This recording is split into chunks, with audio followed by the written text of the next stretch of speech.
Fenomena mandi live di sebuah aplikasi media sosial kian mencuat. Saudara, polisi masih menyelidiki video viral seorang nenek yang mandi lumpur selama berjam-jam di aplikasi berbagi video TikTok. Bodoh sekali kita. Maaf, kita ini pinter-pinter, tapi kalau caranya seperti itu bodoh sekali kita. Saya harus ngomong apa adanya. Perkembangan dunia teknologi menjadi perhatian yang paling serius disoroti Presiden Jokowi. Fenomena teknologi yang makin canggih justru banyak disalahgunakan rakyat Indonesia untuk melakukan tindak kejahatan. Dari data Pusiknas, tindak kejahatan cyber di Indonesia naik signifikan sepanjang tahun 2022 sebanyak 14 kali lipat dibanding tahun 2021. Ada sekitar 8.831 kasus kejahatan online di Indonesia, mulai dari prostitusi, perjudian, eksploitasi, mengemis online, hingga hujat-menghujat. Urusan fitnah, urusan hujat-menghujat yang tidak produktif dan selalu ini negatif, kita selalu mengembangkan negative thinking kita terhadap yang lain.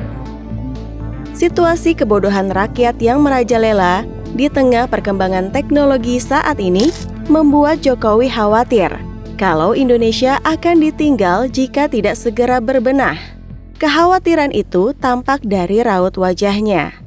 Jokowi meminta supaya media sosial digunakan untuk hal-hal yang produktif.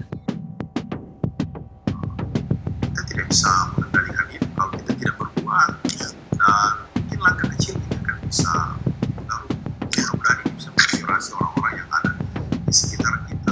Melansir dari data Statista di tahun 2023, jumlah pengguna internet di dunia telah mencapai 5 miliar orang. Cina menjadi negara dengan jumlah pengguna internet terbesar di dunia. Sedangkan Indonesia berada di urutan keempat dengan jumlah pengguna sebanyak 212,9 juta pengguna. Namun, apa yang membedakan Indonesia dengan Cina sebagai dua negara pengguna internet terbesar di dunia? Cina telah menoreh prestasi dalam perkembangan besar di bidang teknologi. Para ilmuwan Tiongkok saat ini berfokus pada robotik, semikonduktor, kereta berkecepatan tinggi, superkomputer, genetika, dan mobil. Dan semua produk Cina yang mereka ciptakan telah diekspor ke berbagai penjuru dunia yang membuat negara itu semakin kaya.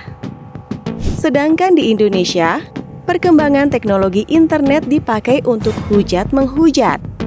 Dan waktu yang digunakan rakyat Indonesia lebih banyak untuk rebahan dan bermain media sosial. Tak bisa dibayangkan apabila 212,9 juta user internet di Indonesia memanfaatkan teknologi dengan baik, itu dapat membantu negara ini bersaing dengan negara-negara top lainnya. Internet juga seharusnya memudahkan kita untuk menjalin relasi bisnis dengan orang-orang dari berbagai negara, seperti bisnis impor-ekspor hingga membuka lapangan kerja. Namun saat ini, yang terjadi dan dapat kita lihat di berbagai media sosial TikTok dan Twitter, masih banyak orang menggunakan media sosial untuk mendapatkan uang dengan cara dihujat. Seperti mandi lumpur. Fenomena ini sempat booming dan dihujat lantaran mempekerjakan orang renta dengan mandi sambil disiarkan live. Yang lebih parah, ada juga mereka yang melakukan hubungan ranjang lalu disiarkan live dan ditonton banyak orang. Jadi, selama kita tidak bijak dan masih memberikan pengaruh buruk kepada orang lain, apa yang dikhawatirkan oleh Presiden Jokowi cepat atau lambat akan segera terjadi.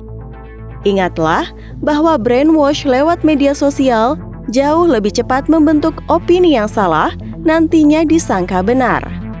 Karena saat ini, 69% penduduk Indonesia adalah usia produktif yang masih mencari jati diri. Apabila anak-anak muda disajikan konten yang negatif, maka mereka juga akan tumbuh jadi generasi yang negatif juga. Sudah bisa dibayangkan, kalau tidak dibenahi dari sekarang, negara ini pasti jatuh ke jurang. Oleh karena itu, pemerintah saat ini sudah mengambil langkah tepat untuk mencapai generasi emas Indonesia tahun 2045 mendatang. Indonesia Emas.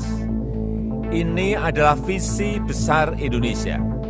Indonesia Emas yang diwujudkan melalui Industri 4.0.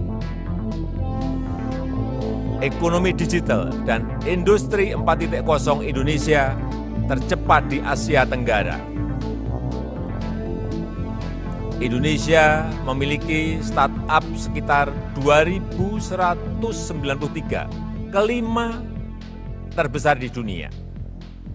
Indonesia memiliki 5 unicorn dan Indonesia bahkan telah memiliki 1 dekakorn. Kedepan, industri ini akan berkontribusi pada PDB Indonesia sekitar 133 miliar dolar Amerika Serikat di 2025. Kira-kira bagaimana menurut kalian? Tulis di kolom komentar and see you next video. Bye-bye!